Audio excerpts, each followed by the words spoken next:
You sure you're ready for this? I'll do my best. Your best? Losers always whine about their best. Winners go home and the prom queen.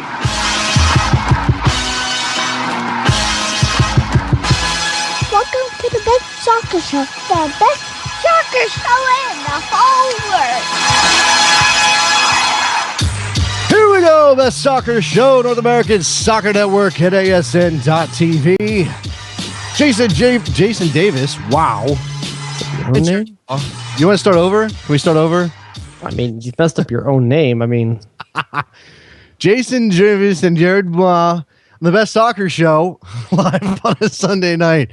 Yeah, I don't know. It's been a weekend. It was MLS. I couldn't, yeah. You've probably been plugged in. Like, you've probably been like multi input. You probably had phone, TV, computer all going at once. Well, I will say this. You can't. All right, so there's the national TV game, NBC Sports, Seattle and Kansas City to kick us off, right? Immediately following all of the Premier League action on Saturday. And then you get into the rest of the MLS schedule, which requires you to either have direct kick on your TV or MLS Live if you're going to watch any of it. You can't be on more than one device at a time on MLS Live. They won't let you because they don't want people sharing subscriptions, I guess. So really, you're locked in. You either have to do the multi-screen on your computer, which is small and not the best, or you have to, I don't know, or you have to. I'm going direct kick route. Because, and here's why. Unfortunately, there's no app for the Kindle for match day. So I mean, I have a Kindle in my house. So I know that makes me uncool. I apologize. Yeah, but but because there's no Kindle app, I mean, I'm not gonna try to watch them on my phone. So I'm just gonna get the direct kick. That's just the way I roll, and that way I can TiVo one, watch the other. I can watch the other one later when I want. Do people still say TiVo? Is that something did I date myself by saying TiVoing something? TiVo became a verb for a while, and then it stopped being. Yeah, because everybody got like Xerox. Yeah, well, nobody. I need to go Xerox this. Right. Yeah, that's not a thing anymore. I don't think. Yeah. Maybe I'm just old, dude. Maybe. You probably are. You definitely. So, yeah, as I was saying, I watch one, I tape the other, and just so I can watch it later on VHS. Can't do it. Very nice. Very nicely done. I cannot do tape delay. I can't do it. I don't know. In the age of Twitter, this is the best thing going for marketers. That's why sports will always have sponsorships, marketing, commercials, everything, because Twitter especially has made it such an experience. Yeah. To and I said last night, as I'm tweeting magically, might I add, from the LA Galaxy game, I need science to come up with a plugin so my tweets come across the bottom scroll of the game as you watch it, because I mean, you shouldn't have to take your eyes off the game to read my stuff. It should just come right up on your screen. No, absolutely, I agree. You should be able to pick one person, or you should be able to make a custom feed of 5 or 6 people whose stuff you want to read during the game, and they just crawl across the bottom as people tweet things about the game you're watching. Yeah, this is why someone needs to hire me. Is Brendan Hannon listening to this show? I hope the man's listening to this show. That's all I got to say. Yeah, he didn't trust me. No one official wants to be associated with what I say. Let's go to the phone line. 310, you're on the air. What's up? Hi, guys. It's me. Hey, what's up, man? A couple of things. I'm going to the room. First off,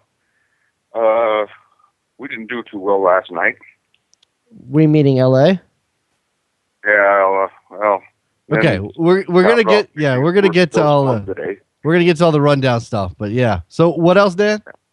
Well, Wednesday, thank God we won't have we'll have Caribbean or Central American referees instead of the replacements. Mm-hmm. Dan, you're crazy. The replacement ref was so pro LA last night. It was ridiculous. That penalty call was a joke. All night long. I remember feeling bad for RSL as I'm watching the game. I was like, wow, this guy's LA's getting every call in this game all night long. You didn't have the Greek guy, did you? The Greek ref? Is that who that was? I think it was the Greek guy. Somebody had a Greek ref. And I'm like, how does he communicate with anybody? Maybe he speaks some English. That's probably biased to me. Probably unfair to me to assume the guy doesn't speak some English. I'm just saying, nobody speaks Greek on that field.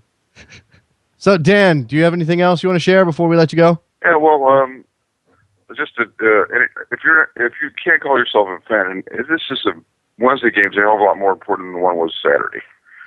In terms of a one-off thing, that it's a semi. What? It's not even semi. It's a group stage. One Saturday, Friday, they beat Chivas, real Chivas.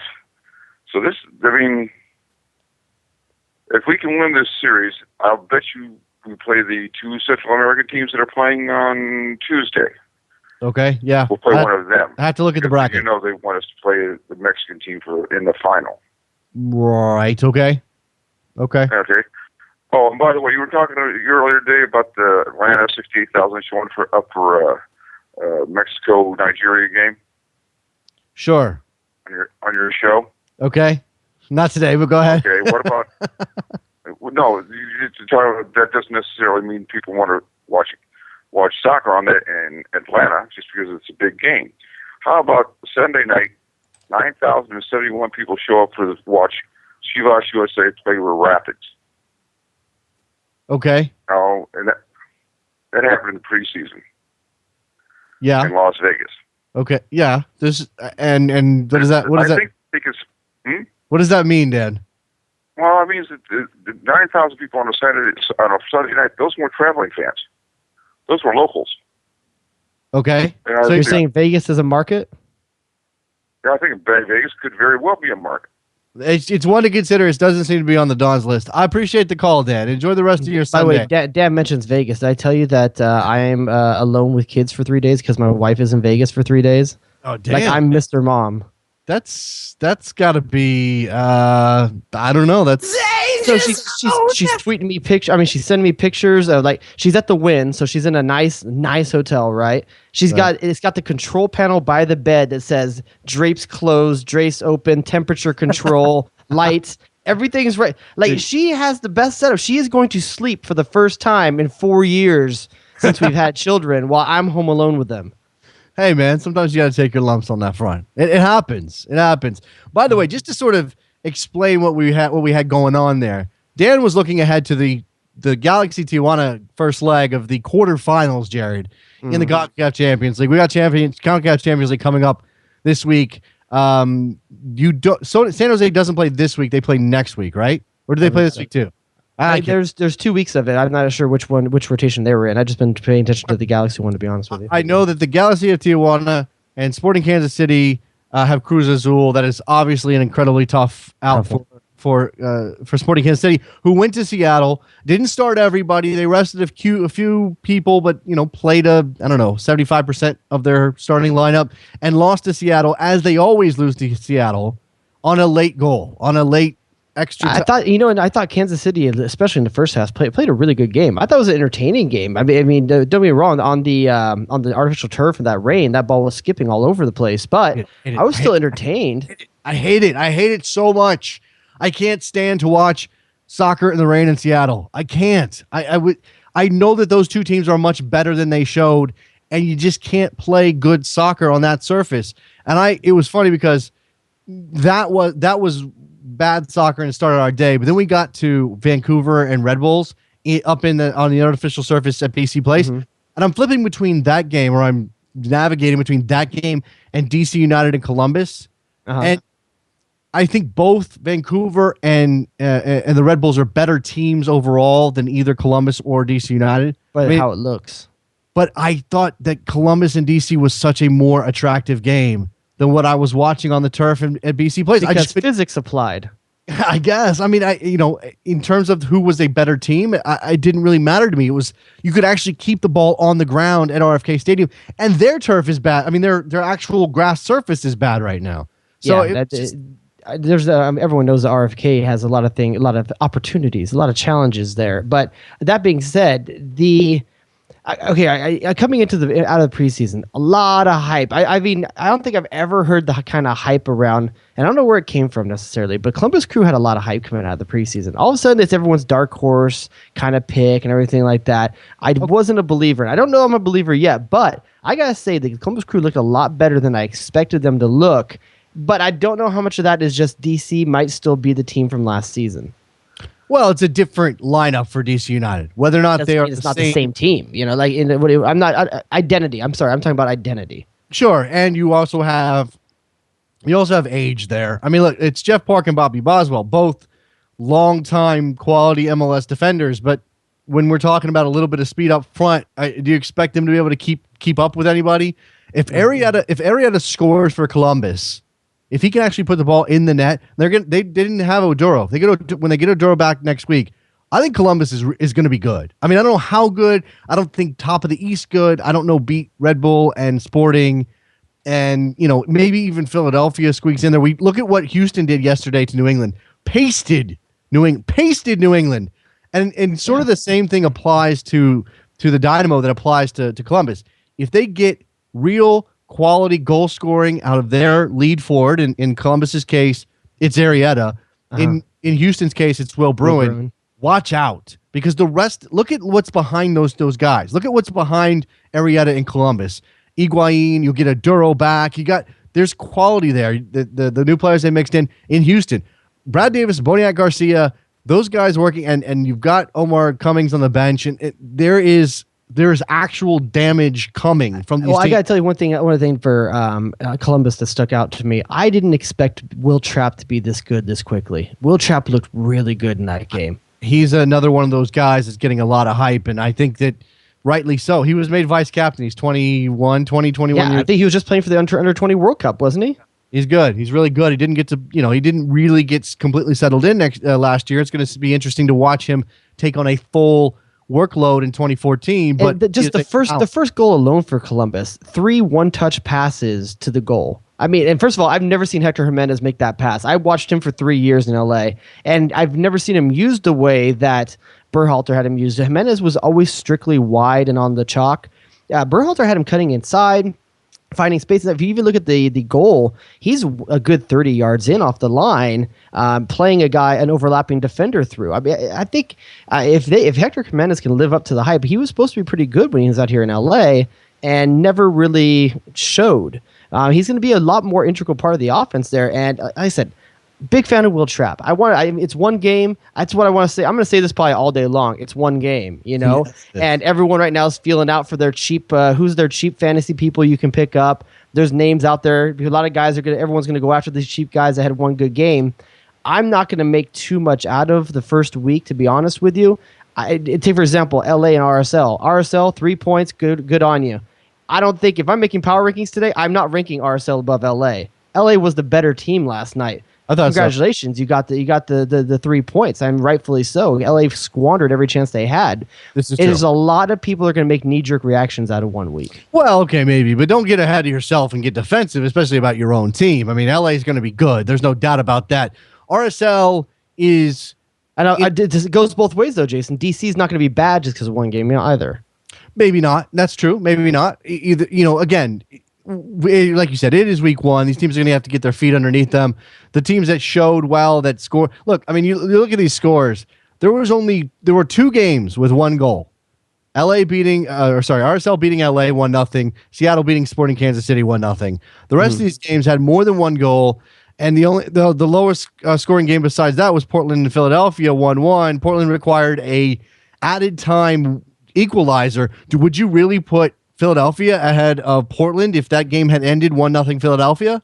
No, but I mean, Philly's another surprise team for me. I didn't think they were going to be that good, to be honest with you. And this is against Portland. Portland got better. I mean, on paper, Portland got better.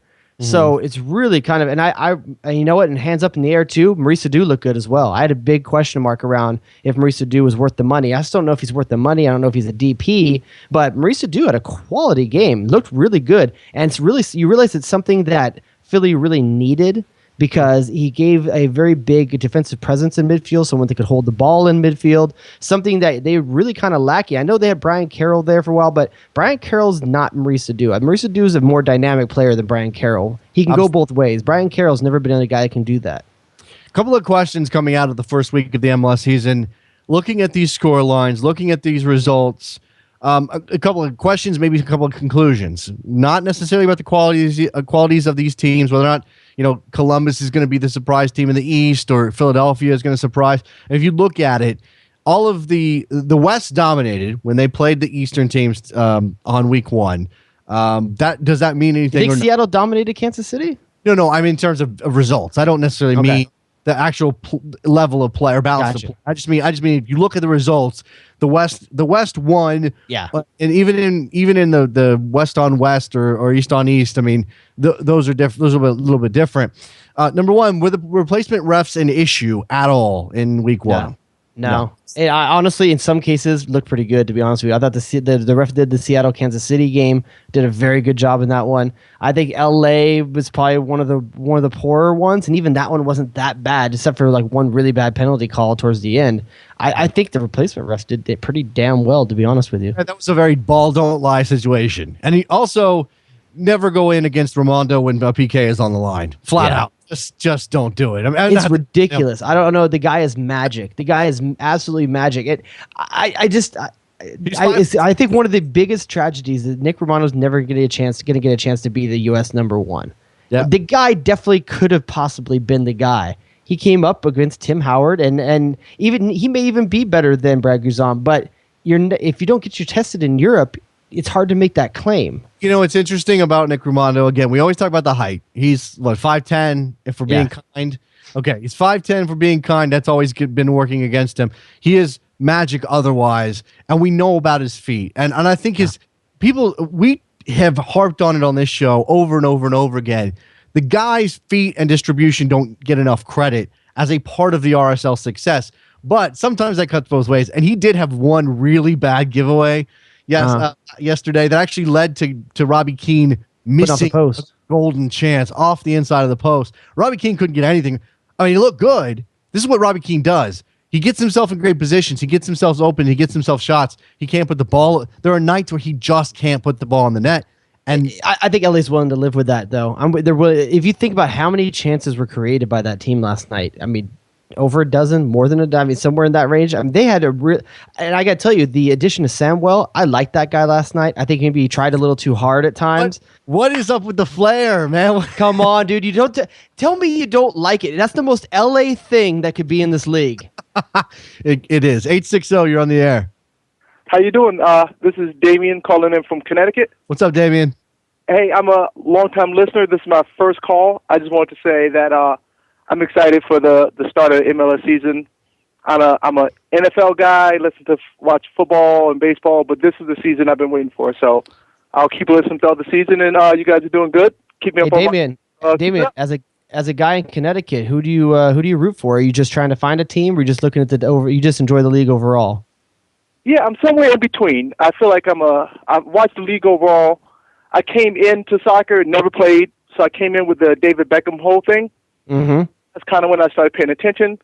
I've been to some New England Revolution Open Cup games that they played in Connecticut, so I'm kind of somewhere in between. I follow the whole league.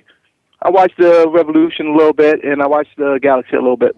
All right, good stuff, man. Appreciate the call, Damien. Thanks a lot, dude.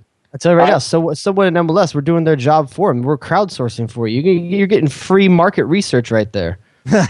Somebody write down that guy's stats. Write down Damien's information, what he likes, and go sell him some stuff, because that's what you do with that information. I'm telling you, that it's a market. Yeah.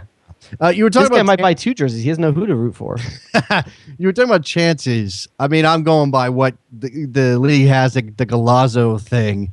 They've got big chances. 3 created, 4 missed. I don't know exactly how that works out. I don't know how you can have 3 big chances created and miss 4 of them. But there you go. That's for LA. I don't know. I think Giassi's art is to count for 2. 27 shots LA took. 9 on target, 11 off target, and 7 blocked. 9 on target's pretty damn good. You need a goal out of 9 shots. Well, it tells you a story about Nick Raimondo as well. And Keane's doesn't even count, because the shots on frame don't count as shots on goal. So, I mean, that's without Keane's off the post as well. So, Nick Raimondo and Jaime Pinedo kept their team in the game for a while there. Pinedo, who wasn't even we had an interview with Bruce Arena on Corner of the Galaxy last week, and Bruce Arena said that Pinedo wasn't going to be good to go the first game of the season, and then he shows up. So Bruce Arena playing a little bit mind games even off the start still didn't work, but I think the LA defense looked okay. I think Real Salt Lake, I was kind of surprised that they let LA kind of take it to them, which I think Kyle Beckerman was kind of absent in that game, which surprised me. Javier Morales, I think, still played well. Luis Gil, I was surprised to see him come out so early. I asked Jeff Cassar after the game, and he said it wasn't tactical kind of. It wasn't really a tactical thing. He just wanted fresh legs, and he took Luis Gil out. But surprised to see that kid go out when there seemed to be other guys that probably could have made the switch on. Yeah, by the way, not to focus on just that game, but it actually, in the end, although LA, I think, was one of the most entertaining games of the weekend.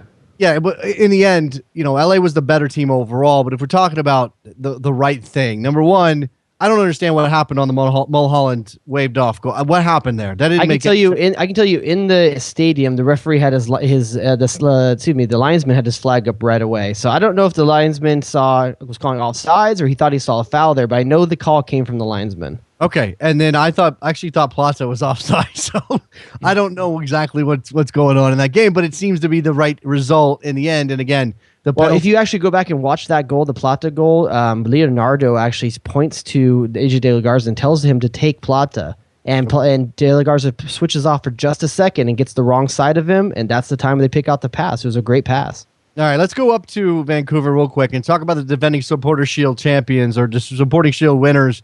The New York Red Bulls, they did not travel Thierry Henry. I don't believe that Olave traveled. He definitely didn't play. And the absence of those two players was obvious. They got stomped. They got absolutely stomped. If not for a Bradley Wright Phillips goal in added time, they get shut out in that game. It's 4-1 in the end. Pedro Morales is the big name. Add to Vancouver this offseason. He looked pretty good. They've obviously got a host of young talent. I thought Darren Maddox, they scored 4 goals, and Derek Maddox was terrible. That's interesting. He did have an assist on one of them, didn't he? Okay, but I mean, in terms of his finishing ability, he had 2 goal chances he didn't take. Naveed's on the line. What's up, Naveed? Hey, I don't know if you talked about it because I showed up to the show late, but I just wanted to say that McNamara guy from Chivas, he must be good if he has a soccer mullet because he just scored today. He did score. I didn't notice him the rest. I didn't really pay attention to the rest of his performance. He's a rookie. He was at Brown and ended up at Clemson, I think. We talked about his mullet the day he got drafted. It was like a faux hawk mullet. Is that what it is, if I remember correctly? It is stunning. It is absolutely stunning. Yeah, it's shaved on the side, but not bald. I mean, I'll have you know, I picked him up on my fantasy team, but I left him on the bench. I should have invested in the hair. That just goes to show you always invest in hair. Yedlin had a great game, good with gnarly hair. You go with the guys with the gnarly hair. Yeah, I forgot that he was that guy. I just I randomly added him, and now I'm glad I did because he's on my fantasy team. The funny thing about it is, he's got a South American soccer haircut or Latino soccer haircut, and his name, what? Whitest name ever. Yeah, whitest name. That's what I'm saying. It's so odd, and he's playing for Chivas. So you go, oh look, there's Cubo Torres. There's there's Mauro Rosales. There's what's his name? McNamara. What the hell? I was shocked. No, that reminds me. Now thanks, Naveed. Appreciate it, man. I kind of want to do an experiment now. I kind of want to use my wild card now in fantasy and just remake an all hair team and to see how it comes out. I say I go with all hair and don't change the lineup once for the whole season and see where I end up at the end of the year. Oh, you're gonna end up badly. I'm gonna have Zardes on there. I'm gonna have Yedlin on there. I'm gonna have McNamara on there. I'm gonna have Darius Barnes for the Johnny Gill look. Who else am I get on there? I think I get. I don't know if I can get enough defenders. There's no really crazy hair defenders outside of Yedlin. Farrell. You can get. I can go Andrew Farrell. Andrew Farrell. Yeah. You think I can get? You think I can get under the cap with an all hair team? I think so. Yeah. I don't think that's going to cost you a lot. Those all hair guys. Velasquez is on that team certainly. I kind of want to experiment with this now. Is there anybody from SKC on this team? I'm trying to think. Who's their hard to tell because all their hair was wet. This is true. Does Josh Gardner has good wet hair? Josh Gardner has amazing rain hair. He is so handsome with rain hair. Here's a thought. Speaking of putting the other teams, I mean, you can't. That's a good fantasy team idea. Just as an exercise, ahead of we were talking about this on Friday when Pablo Mastroeni was officially named Colorado Rapids head coach. Finally. You mean like an hour before the first games of the season started? Yeah, well, yeah. I guess they have a vibe. They don't play until next Saturday. But still, what are you doing? Why are you waiting so long? You're going through a search for a head coach. Meanwhile, Pablo's doing the job. Make the man head coach. What were they using? Alta Vista? I mean, searches don't take that long anymore. No, but I was thinking about it. Now you've got Pablo Mastroeni officially. We always knew he was going to get the job, or we assumed he'd get the job because they weren't doing anything else. But now you've got Pablo Mastroeni. I think it's something like 15 coaches are former MLSers now, and then you got Siggy and Bruce Arena and a couple other guys. If you were trying to put out a first 11 best lineup you possibly could with coaches, what does your team look like? Can you do it on the fly? Well, there's only going to be like 11 dudes. I mean, no. Trust me, there's more than that. Are you just talking about head coaches? Yeah, head coaches. And imagine it's just you got Steve Ralston on the right. You got Jason Kreis up top. Ben Olsen in the midfield. Whoa, Steve Ralston is not in this team. He's assistant coach. I'm sorry. Okay, look, Jason Kreis is the only forward I can come up with, unless you want to play somebody out of position. I can't remember what Dominic Kinnear played. I can't remember what he played. A forward. You got Jeff Cassar in goal, right? Jeff Cassar in goal. Bruce is not getting in goal. That's nah. You're not getting Bruce in goal. You have got defenders coming out of it. You got too many defenders and too many defensive midfielders. It's all defensive midfielders. Yeah, Greg Berhalter, and you have it's Robin Fraser in the back line. Robin Fraser is not a head coach. He was a head coach. You didn't say it had to be current. Current head coaches right now in MLS. Sorry for not putting more profile, more like. You don't need Robin Fraser. You don't need. This is what I'm telling you. You don't need Robin Fraser. You got Ryan Nelson. You've got Craig Robinson in midfield. Craig Robinson. You got he's in midfield. Robinson Ben Olsen in midfield. Ben Olsen is in midfield. Pablo Mastroeni is in midfield. Mike Pecky in the back. Mike, you want to put Mike Pecky in the back? Okay, Mike Pecky's in the back. Jay Heaps. Jay Heaps on the outside left. Okay, Jay Heaps on the outside. Who's your right back? I think you have to put Pecky out to the right because I don't know if there's a better right back. Okay, you've got Oscar Pereira. Where are you gonna put him? Oh, he's your number 10. Okay, he's your 10, top of the diamond, basically. Yeah, it depends. If you're gonna play Robinson, I guess you can push Robinson out wide, but you play Robinson and Olsen if you're playing a bucket, and you'd put Pereira out wide. But I think you put Olsen actually in his prime. Olsen was a wide player when he went to Nottingham Forest. So. Okay. If you really want to turn back the machine, Ben Olsen goes on the outside. You got Pereira and you have Carl Robinson in a diamond. Okay, Carl and you just need one more striker. Preki, if you go and old coaches. I know, but I can't think of another striker right now. You're gonna have to play with one up top. You're just gonna have to play with Christ by himself. And so that's the deal. And does Peter Didn't Frank Yalla play in MLS? He did. Yeah. He was a defender. I need a midfielder. Does Peter Vermees get in this team? Is he a defender in this team as well? He was a World Cup player, He's midfield, but he's really a defender. Man, it's difficult. Can we just put assistant coaches in so I can put Clint Mathis in? You need another forward. All right, let's bounce around MLS a little bit. Phone lines are open, by the way. 201-430-2378 is the number if you want to get in. Looking here, FC Dallas 3. Montreal 2. Montreal came out on fire. Frank Klopas. Does he get in that team as well? Not in that team. Here's the people that don't get in the team. They're definitely not in the first 11, and they might not make the. Well, you only have one guy who can't make the bench, but Bruce Arena's not in this team. Siggy Schmidt's not in this team. No, those are the guys. Those are the obvious guys. We're leaving out Wilmer Cabrera, not an ex-MLS player, but a player, but a damn good player. So you'd have some issues there. All right, back to MLS.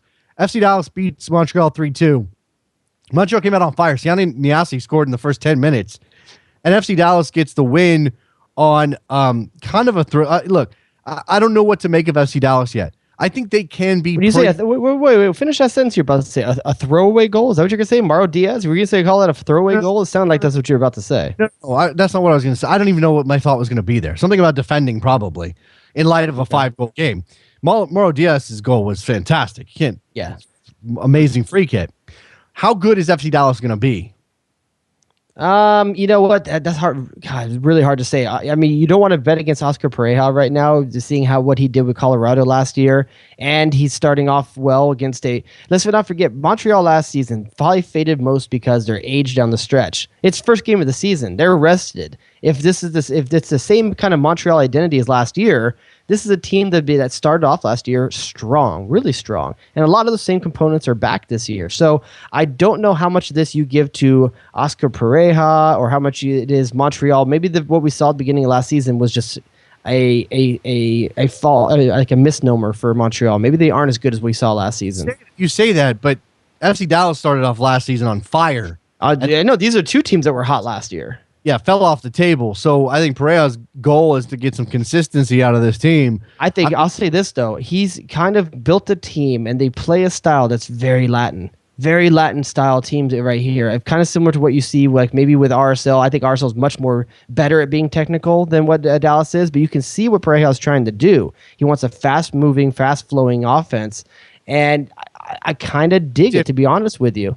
They're significantly different, at least in terms of what players are looking to do with the ball when they get it. I mean, I think that Pereira, and this is what he did in Colorado, and this is probably what he's going to bring to FC Dallas. As you said, fast moving. They're looking to get upfield. He wants to play 4-3-3. He wants to get the ball upfield. Yes, they want to be accurate with their passing, and they may do some 1 and 2 touch stuff, but it's going to be quick. RSL will slow you down, pass the ball around, without any obvious goal of moving it forward, look for that soft spot and then make their move. I really want to see what happens to FC Dallas when they come up against the big number 8s of the league. When you come up against the Kyle Beckermans, the Michael Bradleys, the combination of Juninho, Sarvis. Yesterday they went up against Colin Warner and Hernan Bernadello. I don't think those are the best holding midfielders you're going to see in this league. I think we'll see if they can still move the ball the way they want to when they come against the tough defensive midfields that they're going to see in this league. Okay, interesting thing to watch there in Dallas with that team. A bit of a makeover and a new coach. Obviously, it's going to be worth watching. Also in Texas, Houston demolishes New England. I mentioned this 4-0 goals. I was let down by this.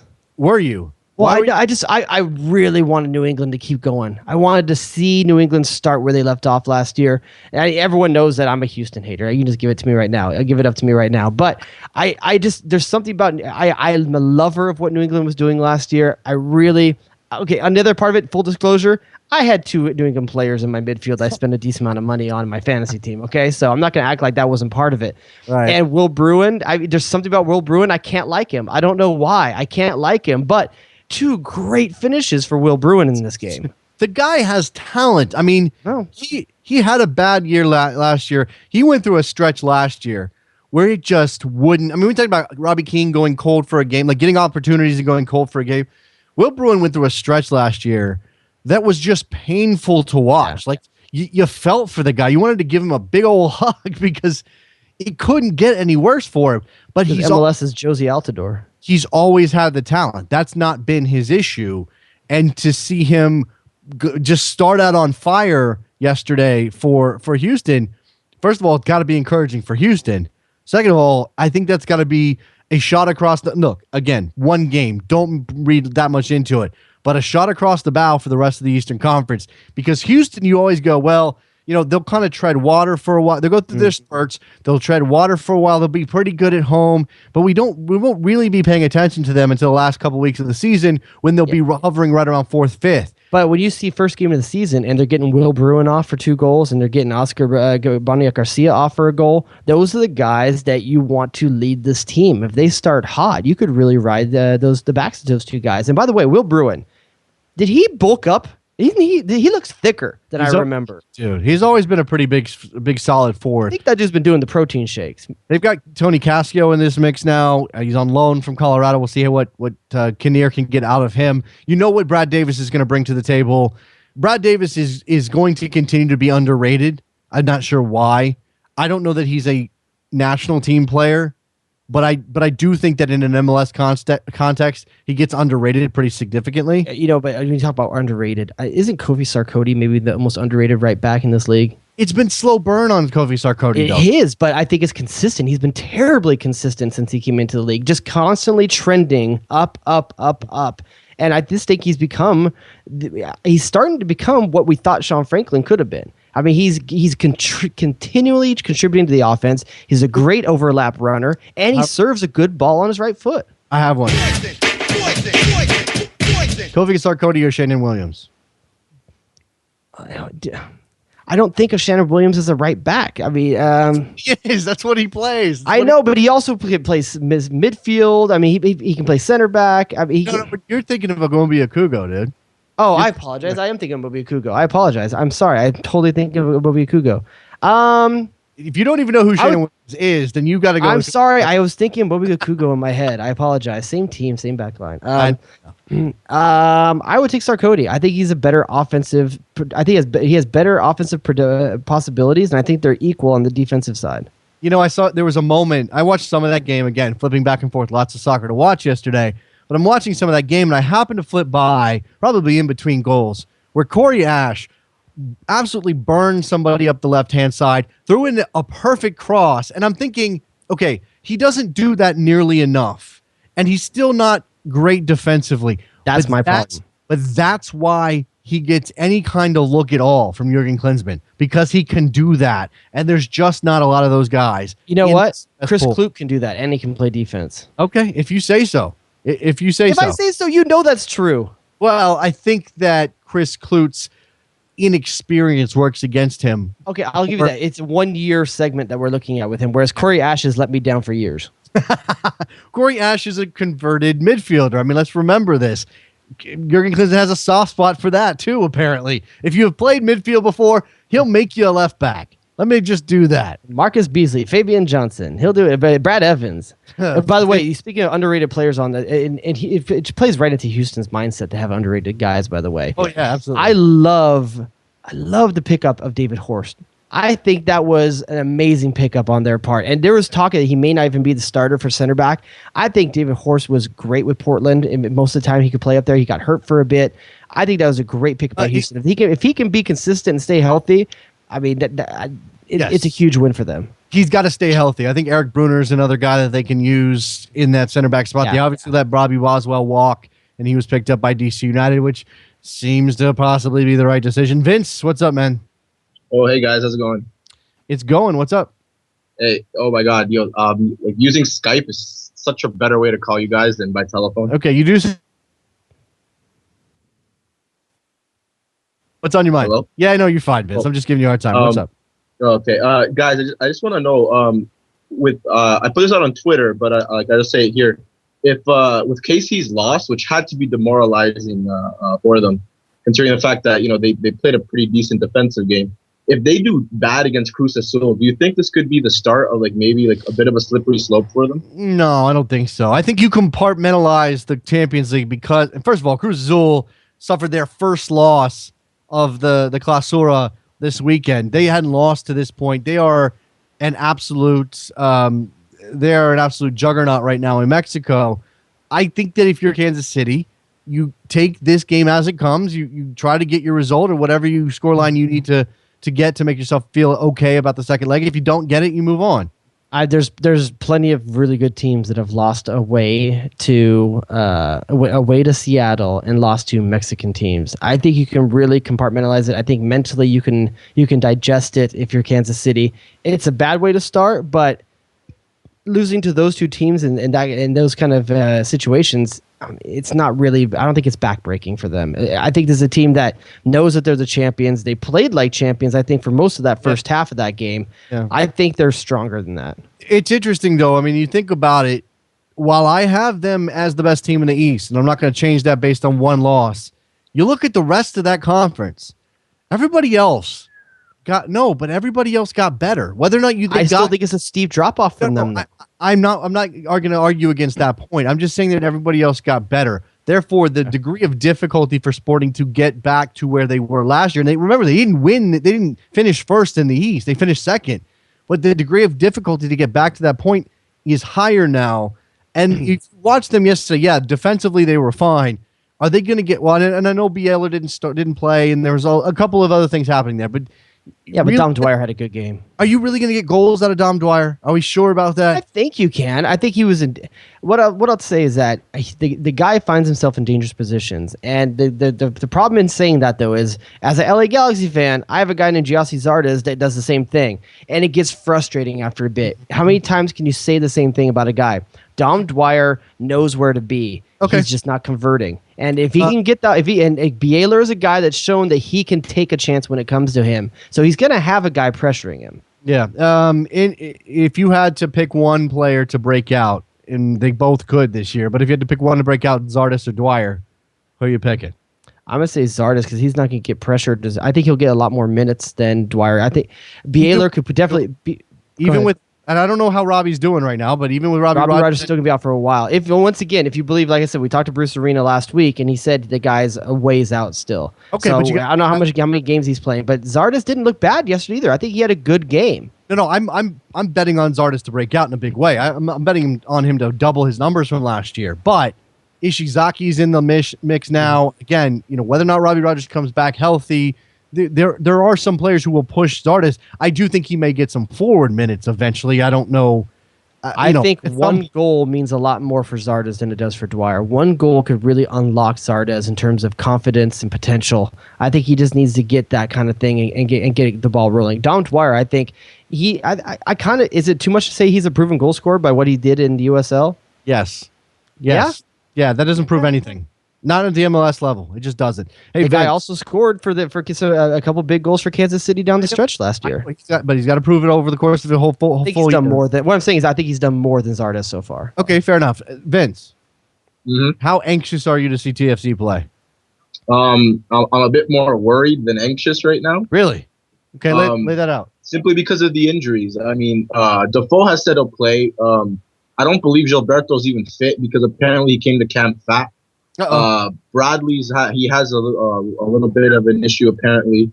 I don't know, and I'm worried about Ryan Nelson. Honestly, I know Jason preseason doesn't really mean anything, but it's like he and I don't even know how to explain it, but it's like he has keys to a Ferrari, but he drives it like a Honda. You know what I mean? And lots of managers do that. I'm worried that he won't adapt in like 2 or 3 games if Toronto does poorly. He'll get kicked out, and then we spend a couple of weeks searching for a coach, and then even then we're not guaranteed any success, even with all this talent. Yeah, fair enough. Thanks for the call, Vince. Appreciate it, man. No problem, guys. Take care. 631, you're on the air. Hey, how's it going? This is Stan from New York. What's up, Stan? Hey, how's it going? Hey, great show, guys. Hey, before I get in, don't you just hate when somebody calls and they switch up the topic? No, that's why we take. It's every once in a while it throws us a little. Touched on the Red Bulls for a sec, and then I think some guy called talking about hair. I'm not even sure, but Stan, do you really want us talking about the Red Bulls right now? Yes, because I'm pissed off. Okay, all right. Hey, let it loose, Stan. Hey, let it loose. Go ahead. All right. Hey, just to piggyback off the Zardes stuff, I take Zardes on the Red Bulls any second. We don't have a guy his age doing anything in our academy, or we'll probably never see him. So on that debate, not your academy, but you got Lloyd Sam. Lloyd Sam's got some. Yeah, he's got some talent. Yeah, he's 28 with shoddy everything. This is true. I get what he's saying though. Zardes is 23 years old. Still got a lot of potential. You're missing the potential. The guys with potential. That's what you're missing. Yeah. All right, so Stan, what happened though? I mean, I know no Henry, no Olave. Olave is that important to this team? Yeah. Well, this is the thing. Armando is a joke. Oh. And I don't want to get on him. I know it's the first game of the season, but we gave up Holgerson for him. I'm watching a play, and Maddox and I think the Hispanic guy, Fernandez, do a 1-2. And if you look back at the replay, Armando and Sagaya are frozen. I think it's the play where Maddox took the shot, and it was a dribbler where he should have put it far post. It was one of those shots that if Henry had it, it would have been a classic Henry goal. Yeah. And he just whiffs it. And I'm looking at them, and I'm talking to my kid. I'm like, if he has any kind of class on him, that's a goal right there. And they're just like statues back there.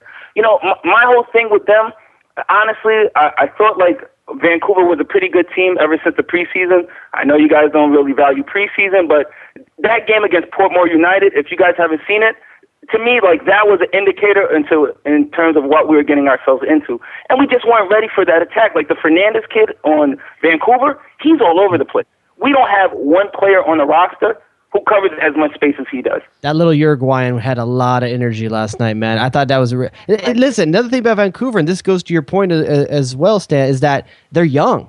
This Vancouver team's young, sexy. Well, it's the kind of stuff you said, that you guys aren't building in New York, but you guys are trying to build a winner now. Vancouver's investing a bit. They're young in spots, but they got that experienced spine. I mean, that's the thing about you, Vancouver. Like, if you're going to Rio Coker, Miller. Yes, exactly. Demerit, Rio Coker, and Miller are the guys you think about, and those are the guys that will hold them together even as you work in their youth. Tybert, you look at Tybert, Fernandez, and Maddox around that, and you don't even put Mana in there. Yeah, Premier League quality on the verge of breaking that kind of like Premier League cusp. He's good, man. And they got Laba for nothing from TFC. And don't forget another great pickup in Beta Shower. They got a great pickup there in Beta Shower. Yeah, Jordan Harvey on one side, Betishore on the other. There's at least that's, those guys are going to fly. Whether they contribute anything or not, they're definitely going to fly up and down the wings. And yeah, look, it's the first game, Stan. I'm going to talk you off the ledge a little bit. Give Armando a chance. Look, and the thing is, I know it's the first game, but without Henry, we're average. And all of these other New York supporters that always kind of like get on him about not running enough. He plays the number 10 for us. He plays the number 9 for us.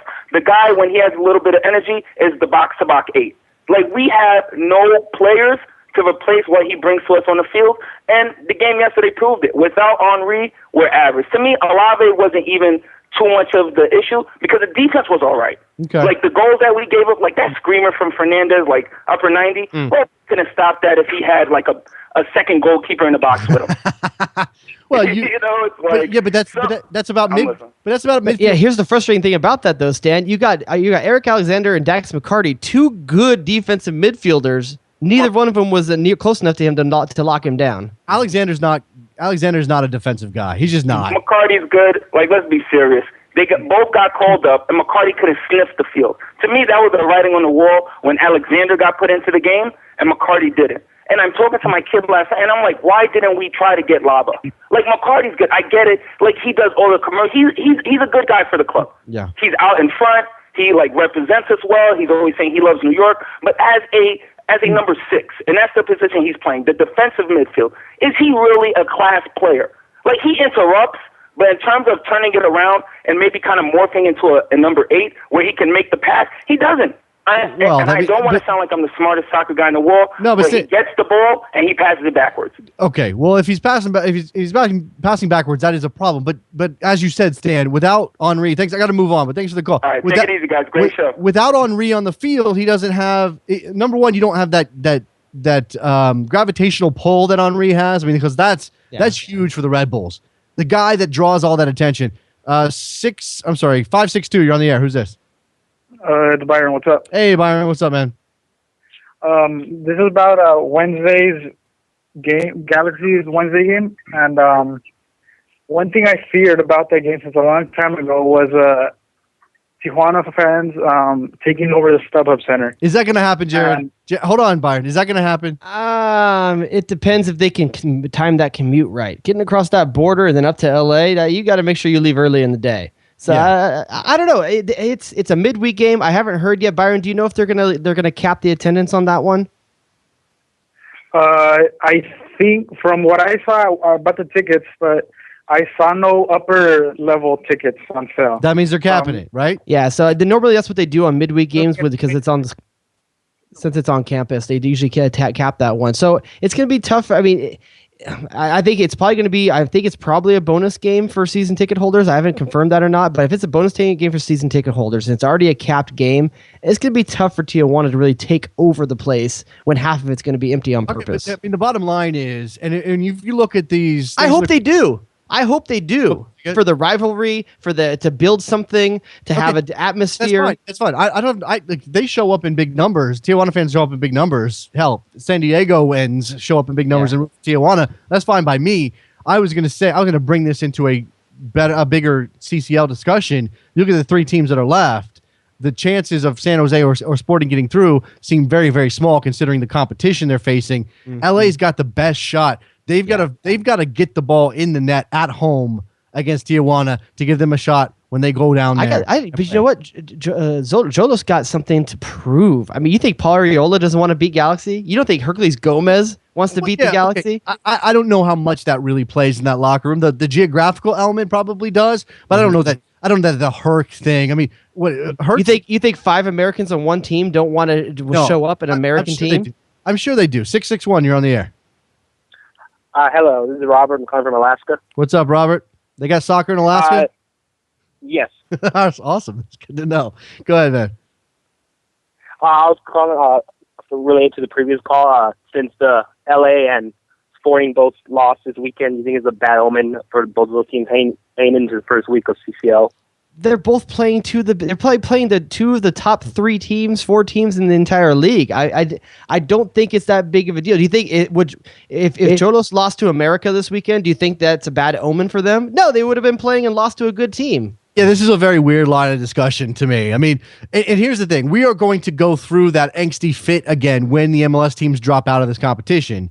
And right now, I don't have any of these teams favorite to go and actually make a final or win the thing. I mean, I just can't see it. I'll say this. I'm glad LA and Kansas City played this weekend because the bigger issue is that they would be rusty coming into this game. So I'm glad that each of them got a game. The fact it's a loss doesn't matter as much to me. I think that there may have been a choice for these clubs, and both LA and Sporting chose to play.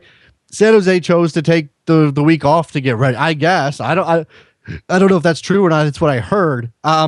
Look, again, this is not the year. It's just not. It doesn't play out, and we have that continuing issue. So you're saying that no MLS team's going to advance? No, I'm saying that I'm saying an MLS team's not going to win it. I'm not saying. I think LA. Why do you hate America? I think LA has a chance. I know. I think LA has a chance. Out of the 3, that's the one team I might pick to get through. But again, the issue is they just started their season.